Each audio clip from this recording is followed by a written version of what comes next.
चले ना जो रिस्क पे सीजन 1 एपिसोड 38। अपार्टमेंट पर नंदिनी परेशान होकर इधर उधर टहल रही थी। वो खुद में बड़बड़ा रही थी, अरमान सर ऐसे अचानक क्यों मुझे होटल आने के लिए बोले? सुबह जाते टाइम तो कुछ बोले नहीं थे। आखिर क्या बात हो सकती है? क्या वो अपने माँ पापा को हमारे रिश्ते के बारे में बता चुके हैं?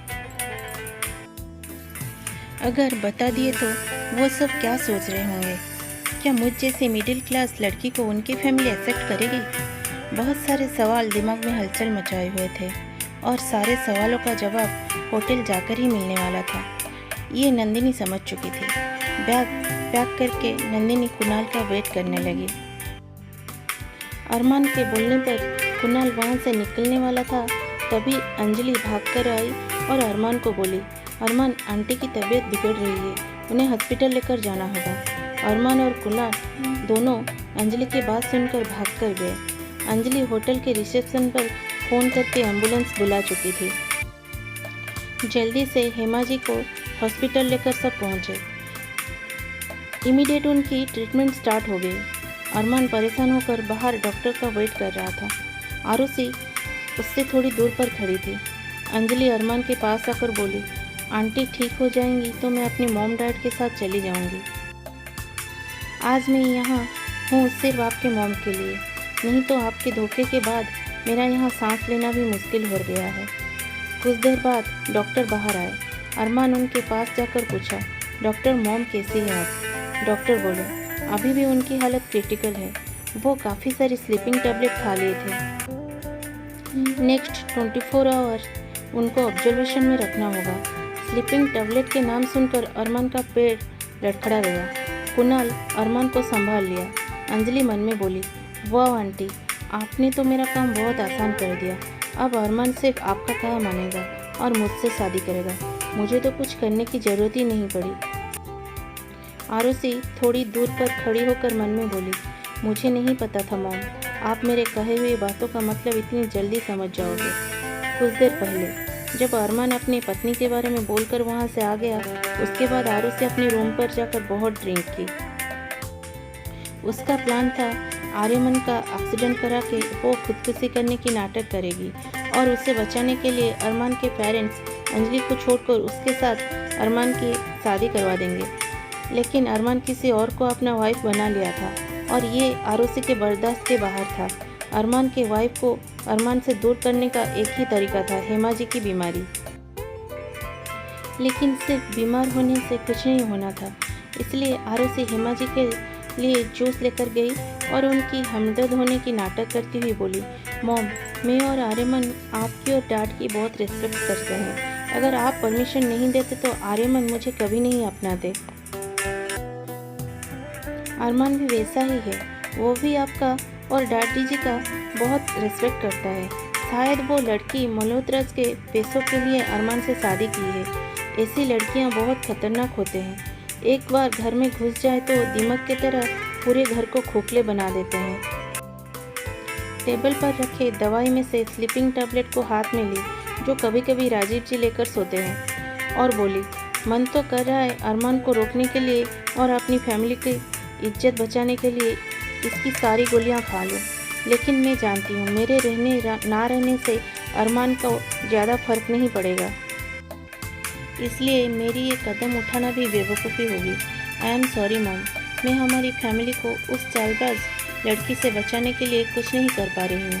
आरुषि झूठी आंसू गिराकर हेमा जी की माइंड वॉश करके वहाँ से चली आई। कुछ देर बाद अंजलि हेमा जी के पास गई और उनके मुंह से झाग निकलते देख सबको इन्फॉर्म की। प्रेजेंट आरुषि फ़ोन करके राजीव जी को इन्फॉर्म कर दी थी। राजीव जी कुछ देर में हॉस्पिटल पहुंच गए। अरमान बेसुध सा उस रूम के बाहर बैठा था। राजीव जी वहां पहुंचे तो अरमान उनके गले लग गया। राजीव जी भी गहरे सदमे में थे। हेमा जी किस वजह से एक कदम उठाए उनको कुछ पता नहीं था। दोपहर से शाम हो गया था। नंदिनी कुणाल का इंतज़ार करके आखिर लास्ट में अरमान को कॉल कर डाली। अरमान का फ़ोन होटल पर छूट गया था। 2 बार कॉल करने के बाद जब अरमान फ़ोन नहीं उठाया तो कुछ अनहोनी होने की डर से नंदिनी रो पड़ी। फिर कुणाल को फ़ोन किया। कुणाल राजीव जी और बाकी सबको कॉफ़ी दे रहा था, तभी उसका फ़ोन वाइब्रेट हुआ। अपने लिए निकाले कॉफ़ी कप को उठाकर कुणाल सब लोगों से थोड़ा दूर जाकर नंदिनी का फ़ोन रिसीव किया। कुणाल के हेलो बोलते ही नंदिनी वहाँ सी होकर बोली, कुणाल जी, अरमान सर ठीक तो है ना? मैं कब से उनको फ़ोन कर रही हूँ, वो फ़ोन क्यों नहीं उठा रहा है? कहाँ है वह? प्लीज़ उनको फ़ोन दीजिए, मुझे उनसे बात करनी है। कुणाल बोला, नंदिनी जी पहले आप शांत हो जाइए, बॉस बिल्कुल ठीक है और मेरे साथ है। नंदिनी बोली, फिर वो फ़ोन क्यों नहीं उठाए? प्लीज़ कुणाल जी उनसे बात करवाइए, बहुत सारे बुरे बुरे ख्याल दिमाग में आ रहे हैं, उनसे बात कर लूँगी तो तसल्ली मिल जाएगी। कुणाल थोड़ा रुककर बोला, नंदिनी जी हम सब अभी हॉस्पिटल में हैं। नंदिनी एकदम से घबरा कर बोली, हॉस्पिटल? क्यों, किस लिए? अरमान सर ठीक तो है ना? प्लीज़ कुणाल जी कुछ तो बोलिए। कुणाल बोला, अरमान सर ठीक है, लेकिन उनकी मॉम की तबीयत बहुत ज़्यादा ख़राब है, उसके लिए फैमिली के सभी लोग यहाँ हैं। नंदिनी बोली, क्या हुआ माँ जी को? कुणाल जी आप सब किस हॉस्पिटल पे हो? एड्रेस भेजिए, मैं भी आऊँगी वहाँ। कुणाल नंदिनी को क्या बोलेगा समझ नहीं पा रहा था। वो सिचुएशन को संभाल कर बोला, नंदिनी जी बॉस अपना फ़ोन होटल रूम पर छोड़कर आ गए हैं, यहाँ से फ्री होते ही वो आपसे मिलने आएंगे। मुझे बोले थे आपको बताने को, लेकिन मैं हॉस्पिटल के चक्कर में आपसे बोलना भूल गया था। नंदिनी के दिल को थोड़ा राहत मिला। वो धीरे से पूछी, क्या हुआ है माँ जी को? अब कुणाल कैसे बताएं कि अरमान के शादी को लेकर ही सारे बवाल हुए हैं। कुणाल बोला, मैडम जी को पहले से ब्लड कैंसर है, शायद कुछ मेडिसिन का साइड इफ़ेक्ट है जो उनकी तबीयत अचानक बिगड़ गई। नंदिनी परेशान होकर मन में सोची, हे भगवान, माँ जी की तबीयत इतनी खराब है और मैं उनकी बहू होकर उनकी सेवा भी नहीं कर पा रही हूँ। कितनी अभागी हूँ मैं, जो इस मुश्किल पल में अपने पति और परिवार के साथ नहीं हूँ। नंदिनी बोली, कुणाल जी अगर अरमान सर नहीं चाहते हैं तो मैं वहाँ नहीं आऊँगी, लेकिन प्लीज़ आप सबके साथ अरमान सर का बहुत ख्याल रखिएगा, उनका तबीयत भी पूरी तरह से ठीक नहीं हुआ है। कुणाल बोला, जी मैं बॉस के साथ हमेशा रहूँगा और उनका ख्याल रखूँगा, और आप अपना ख्याल रखिए। फ्री होकर बॉस आपको कॉल करेंगे। नंदिनी फ़ोन रखकर राम जी के सामने अखंड ज्योत लगाकर बैठ गई। पूरी रात कोई नहीं सोया। दूसरे दिन सुबह नंदिनी पूजा करते समय राम जी के फोटो के ऊपर से फूल गिर के नंदिनी के हाथों में आ गए। नंदिनी के चेहरे पर हल्की सी मुस्कुराहट तैर गई। उधर डॉक्टर बाहर आकर बोले, अब पेशेंट खतरे से बाहर है, उनको होश आ चुकी है, कुछ देर में उनको वार्ड पर शिफ्ट किया जाएगा, फिर आप सब उनसे मिल सकते हैं। अरमान के आंखें लाल हो चुके थे, बाहर आंसू गिरा था या नहीं पता नहीं, लेकिन अंदर से अरमान बहुत रोया था। अपनी मॉम की इस हालत की कसूरवार वो खुद को मान रहा था। हेमा जी को होश आ चुकी थी। राजीव जी उनके पास बैठे थे।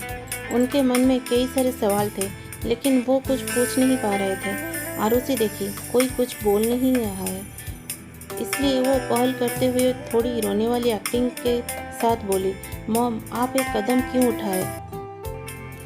आपने एक बार सोचा भी नहीं कि आपके बिना हम सब कैसे रहेंगे?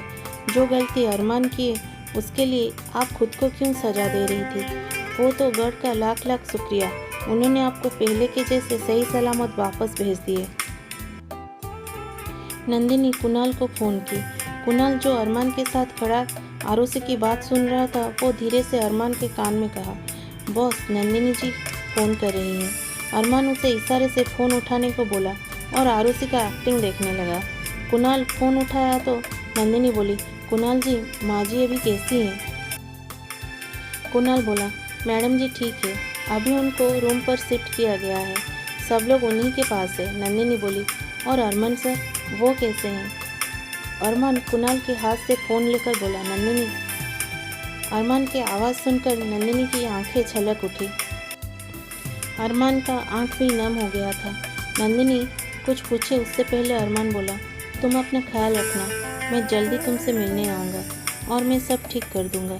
तभी पीछे से आरुषि आकर बोली, अरमान मॉम तुम्हें बुला रही हैं। आगे की कहानी नेक्स्ट एपिसोड पर सुनेंगे। तब तक टाटा।